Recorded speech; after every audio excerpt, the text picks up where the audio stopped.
All right, welcome everybody, and welcome back to the Christ-Centered Leadership Podcast. I'm Jane Jonas. I'm Maddie G. And today we have some very special guests with us that I'm going to let introduce themselves. First, we have Abigail HOOPER. Welcome. Thank you. Thank you for having me. Of course, and we have Hannah Fitzgerald. Thank you so much. I'm so glad to be here. We're so excited to have you both. Just to start, why don't you guys tell us just a little bit about yourselves? Go for it, Hoop. Okay. Yeah, you got it. I'm Abigail HOOPER. I'm a junior here at BYU. I'm studying public health. I'm the pre-med track. A little bit about me. I'm the middle child of my family. I'm on a few councils at BYU, the Student Advisory Council. I'm also involved in the Public Health Student Council. And then this past year, I was the president of the Honors Student Leadership Council. Wow, so exciting. We're so happy you're here. Hannah, you want to tell us a little bit about yourself too? Yeah, I'd love to. My name's Hannah Fitzgerald. I'm from North Salt Lake, Utah, but I also spent time growing up on the East Coast in the Carolinas, Virginia, Pennsylvania, and Florida. So I love the East Coast, but I love West Coast as well. I'm the oldest of three, so oldest kids represent. Woo-hoo! Woohoo! Not as cool. No, I'm just kidding. I I'm just kidding. I have a younger brother. Hey, I saw that. I have a younger brother and a younger sister. I used to play basketball and volleyball at the U before I transferred down here to BYU. Dang. Sadly, my career ended due to injury. Too many hits to the head and too many blown out joints. Not the joints. I know. So, but I love sports still. I love going to the games. I've been involved with BYUSA for a couple of years now. And I still love playing sports on the side. So That's awesome. What's your role in BYUSA? I'm the research director for the Student Advisory Council. Oh, I'm also a junior in the nursing program here at BYU. Awesome. Love. So why don't we talk about how you guys are both part of the Student Advisory Council, since that was something you both mentioned. So I know you kind of talked about your role. You want to talk about your role in the Student Advisory Council and kind of what you do with that? Yes, yeah. I don't know if I said before, but I'm the vice president over the Student Advisory Council, and I love it. I've had the opportunity to serve in the Student Advisory Council this is my third year. It's a lot of work on just bridging that gap between administration and student. I feel like that's primarily my role. You cannot have lasting impact without ideas. And so the creativity is the very beginning. And so, I mean, you need people like that to come up with those kind of things, Yes. or have a desire to make that kind of impact. And I feel like if we don't have students that are ready for the change, but also looking towards the future, then we aren't able to keep up with the times. And I think that's one of the main reasons why the Student Advisory Council is so important, because administration have their own problems that they deal with, or they have their own perspective on problems that students are dealing with. And so Yeah. it's super cool Wow. how the Student Advisory Council is able to function in so many different ways. That's awesome. Sometimes the Student Advisory Council, for instance, when I was on the council last year, we were talking about religious faith and spirituality. And we had talked to the dean, I should say the board of religious education, and presented this idea to them saying, we really think this would be a good thing. And they're like, actually, we've thought of that, but we just didn't have anybody to push it and actually start doing it. So we were the driving force that executed that plan instead. That's cool. So, both sides of the coin for sure. So let me kind of double down on what the two of you just kind of gathered for me here. So in your introductions, both of you mentioned a history in sports. You talk about being the captain of the women's lacrosse team. And then you mentioned, did you say basketball and volleyball? Basketball and volleyball. Okay, so sports together. And then now driving so much change and implementing positive impact, I guess you could say, like projects on BYU campus. You both are very clearly driven to impact people for the good. So I kind of want to talk about this idea of changing the game, because you have both had experience in playing sports, and it seems that you have both been looked up to as leaders in these, respective sports. And so you have responsibility, and you both mentioned in the Student Advisory Council leading teams out and being responsible or having stewardship over other people, and kind of, being a leader, being the person that these people look up to, and not report to is not the right word, but more so just like, I don't know. Collaborate with. Yeah, collaborate with. It's like that you're trustworthy, you're reliable. you have built yourself up to be the kind of person that can be looked to in those situations or in those times of need, or for implementation or for action, I guess you could say. So there are things that you have done that make you that kind of person. And so I guess, what does that path look like? Like sports obviously is very mental. I think sometimes people that don't play sports, they won't understand the depth of the mentality required to succeed or to come back from any sort of deficit or whatever it is. It's very mental, because once you tell yourself you've lost, you've lost. Yep. But as long as you continue to have hope and optimism and play the game as if it's going to continue to be changed, you still have a shot, right? So because you approach the Student Advisory Council likely with a similar mentality that it's up to you to change the student experience or to help people feel heard, what pushes you to do that? What attributes really sit at the forefront of your mind? What motivation pushes you to cross that finish line every single day? I mean, for me, when my sports career was starting to kind of come to a close, and I knew it but didn't really want to accept it, that's when I decided to serve a mission. And one of the people that set me apart, one of my stake presidency members, he emailed me, and he knew I kind of juggled with the idea of going on a mission or not. And he said, "Here's the thing, Hannah. Every single person that's around you writes a legacy." And he said, "What do you want your legacy to say about you?" And I was like, in my mind, I'm thinking like national championships, like MVP, like breaking school records, like whatever it is, like triple doubles, whatever that might be, the most saves, the most dives, most pancakes, whatever that might be. And then I kept reading the email, and he was like, "If you're thinking about personal accomplishments, throw it out." And I was like, "Hold up, what?" I was like, "That's not where I thought we were." Isn't that what this is all about? I kind of started getting mad at that moment, because I was like, "What do you mean? Like, that's how people know, like, recognize a person," especially in a lot of the culture today, where it's like you've got famous athletes and celebrities and things like that, where they're recognized for their talents in that sense. And he said, it has absolutely nothing to do with the accomplishments that you make or the things that most outwardly worldly things value. It has everything to do with the impact that you leave on the lives around you. And I was kind of like, oh. He was like, you will write a legacy, whether you know that or not. Every person leaves a legacy on this earth. You can have a mediocre one. You can have an average one. You can have a phenomenal one. You can have an awful one. So what do you want to be remembered as? And you write that legacy not by your personal accomplishments and championships, but you write it through the daily deeds that you have with your fellow men. From smiling, complimenting, holding the door, to helping them with homework, to helping them study, practice, picking them up when they're sad, sitting with them, crying with them, hugging them. It's what people remember about you, and that's the legacy you leave. So what kind of a legacy do you want to write? And that's really where it started for me, is on that 2-month mark on my mission when I read that. And it's kind of driven me ever since. So I live by you write a legacy of love and joy. And if you don't do it, and this comes from the athlete in me, you have to give it all your heart. Because if you're not giving it all your heart, you shouldn't be doing it in the first place. Dang. Wow. I love that. Makes me think of just the last part of what you said. I heard a Matthew McConaughey quote, and he's like, "If you're gonna do something, do it.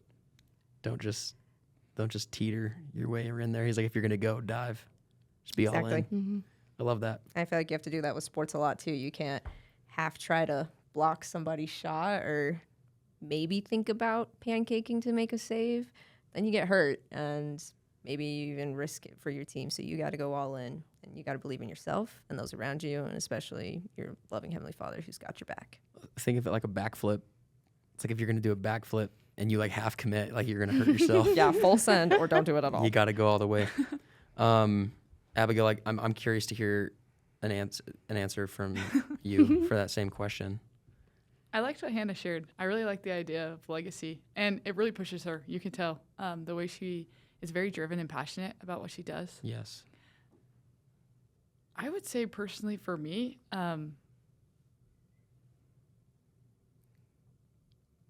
This is difficult because I have so many ideas. It's funny. A lot of people around me tell me that they can tell that like me and Hannah are athletes by the way that we respond to criticism and feedback. It's true. It's true. They're like, we play sports.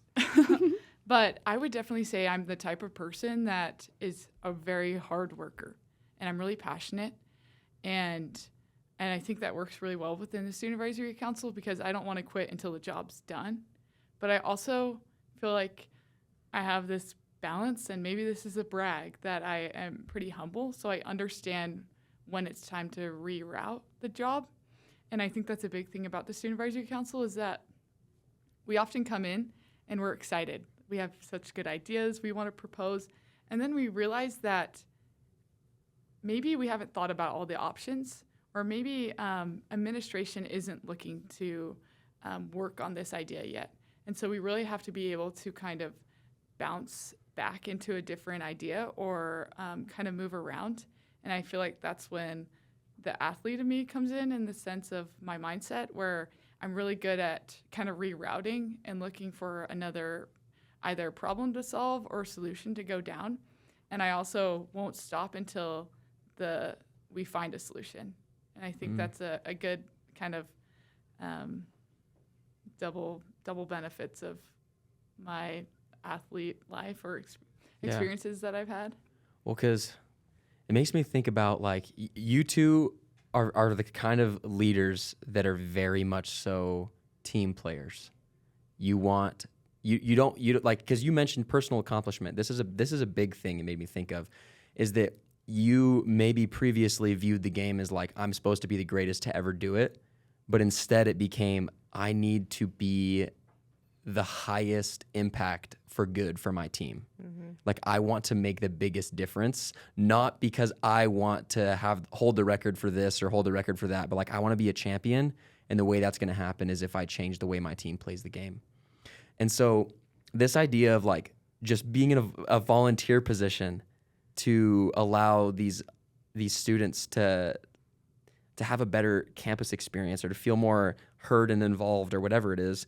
Same thing with you when it comes to just being a leader. I feel like the thing that instantly comes to mind for me is relief. Hannah, I think it's your turn. You're good.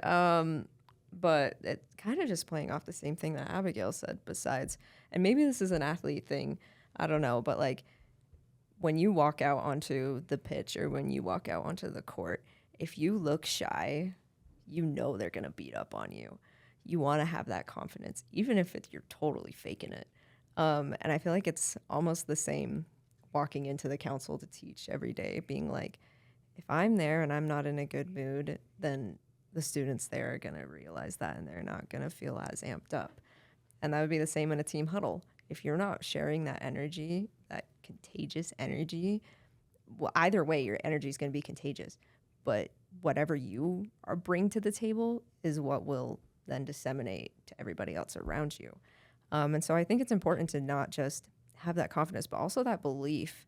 And that's kind of the exact same thing that Abigail said, the belief in not necessarily, I mean, I'm the same way with Abigail. I'm extremely critical of myself, and I was always kind of put in this place where I was never enough, kind of growing up. Being the oldest, I was expected to be perfect in a lot of ways, and I'm sure Jane gets that a lot. And that perfectionism, like, mentality never helps, especially when you're trying to instill confidence in yourself, in your capabilities or in your talents. But I have a lot of belief in the plan. If I'm involved in something, then I believe that it works.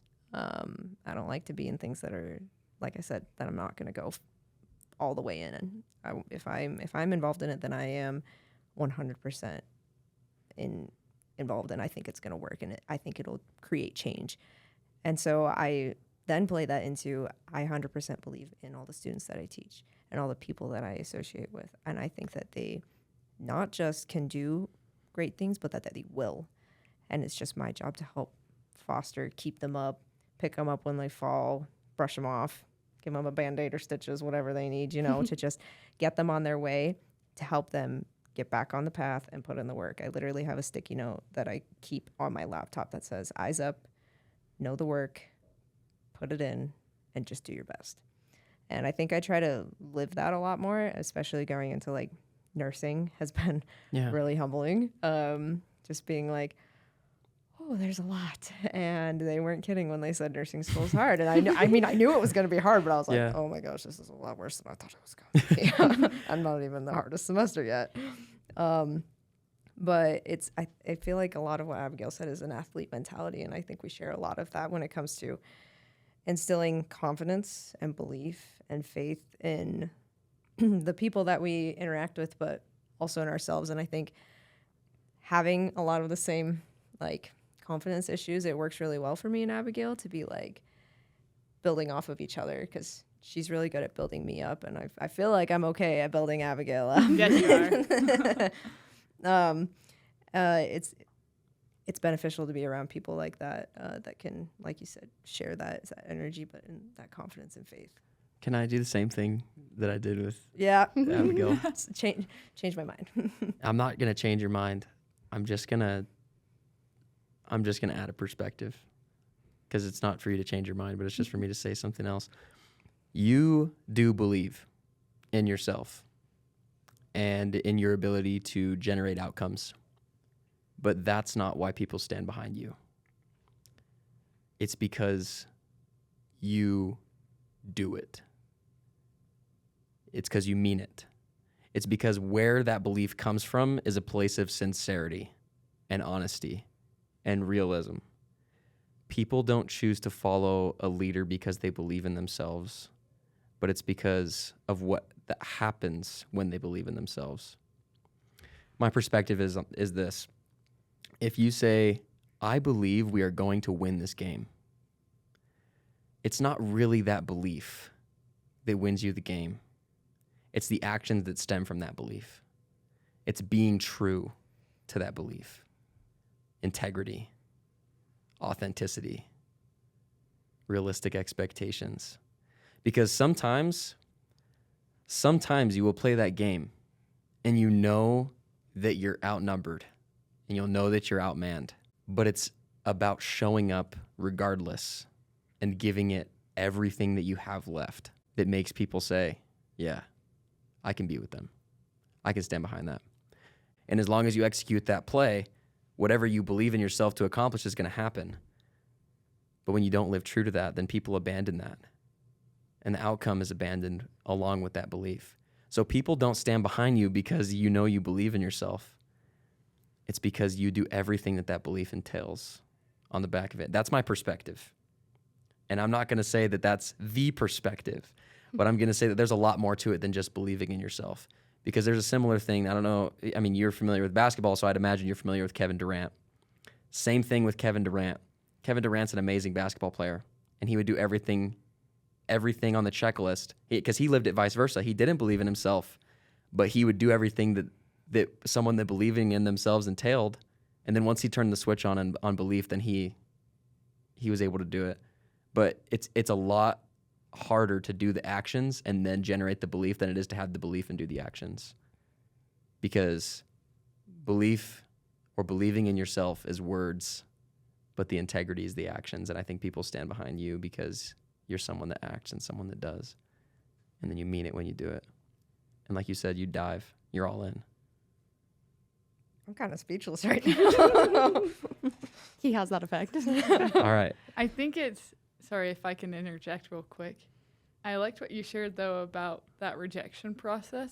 And I just wanted to highlight something really quickly that about our representatives is that me and Hannah have to have this confidence in ourselves, but also our representatives, because they're out there pitching an idea about student need to stakeholders, to faculty, to staff. And sometimes in some projects, they're constantly being told no, or that they can't do it, it's unapproved. They have to work through someone else. They lead them to another person.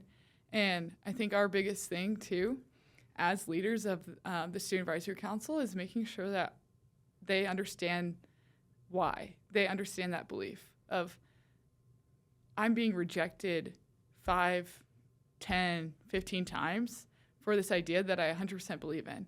And now it can go either way. We either move on and we pivot, or we keep pushing down that path if we know it's right. And I think that's a big thing for us as leaders, is that giving them the confidence to get rejected 15 times. Like giving them that confidence to be able to understand that there is a path in sight. We talk about this a lot in the nursing school. They're like, once you get in, the competition's over, guys. Like, because it's such a brutal one, excuse me, to get into the program because it's so competitive. But literally first day orientation, they said, we want you guys to stop comparing yourselves. Know that each of you made it in because we saw something in you. I don't want you to look at each other. We're never going to tell you what the class average was on an exam. We're never going to tell you who did the best, who did the worst, because it's not a competition anymore. You guys are just here to learn the healer's art and do your best. But it's something that I've really had to try to really start to believe in, because winning has been such a huge part of my life, or like competition at least, or achieving, having the best grade, GPA, or Being better than everyone else. okay, yeah, that too, was always something that was on the forefront of my mind. And they told us, and they do this all the time, they say, we never tell you that you fail. If anything, you learned. Because you never learn from your successes. You learn more from your failures. Like, totally transparent. I totally failed my first, like, pass-off that I did in nursing school. And they were like, but you didn't, they came up to me and they're like, stop saying that. You didn't fail. You just get to do better next. And you get to try again. You're in a better spot the next time than you were that time. Exactly. And so therefore there's nothing you lost. Exactly. And you remember the things that you missed more than the questions that you got right on an exam, because you're like, I missed that one. I need to go back and review it.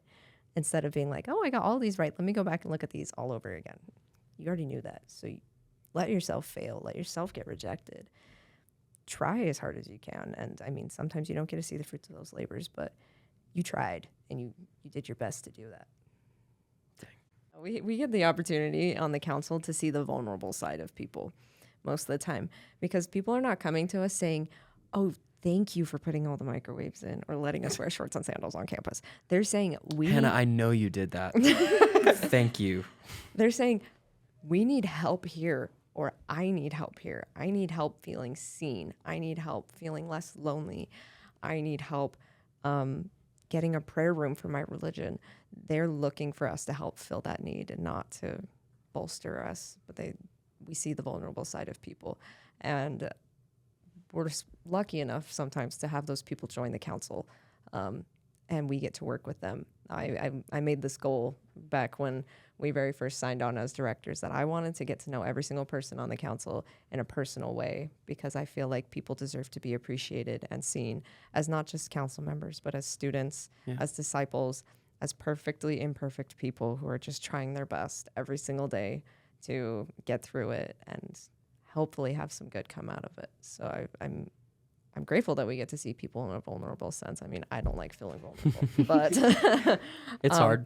It's hard. I hate being vulnerable. But I think it's also helpful to let people see a vulnerable side of you, to make sure that people don't just see. I feel like a lot of outside people looking in, especially at BYU or the churches, they're perfect. They're gorgeous. They have everything made for them. They've got great jobs, great families, all that. And what they don't see is behind the scenes a lot. And the Student Advisory Council is doing the behind the scenes work for a lot of these changes, but we don't see the struggles, and that we're not perfect, and that we're athletes, and that we get hurt, and that sometimes we hesitate right before you release the shot and you miss your free throw.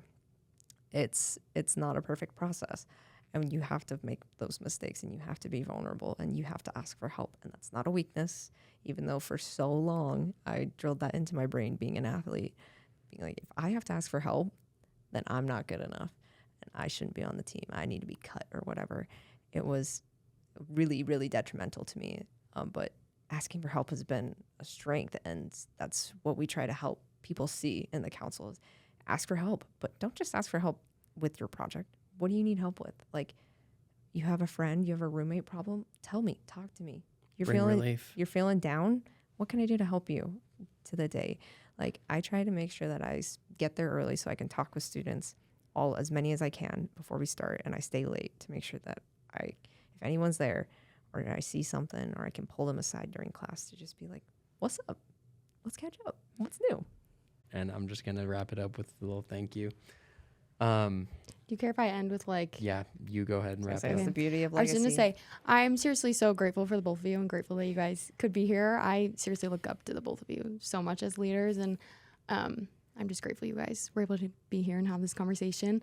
For students who want to get involved in the Student Advisory Council, or maybe want to kind of see what it's all about, what would be the best way for students to go about that? If they even want to be on the council, how do people go about doing that? Great. I almost forgot to give us a plug. Got a plug. So we have applications open currently. If you would like for the to winter be semester. a Oh winter my gosh, everyone needs to apply right representative. now. I Yes. know. Pull out But- your phone. Yeah, pull out Scan your the QR phone. code. Pull out your phone.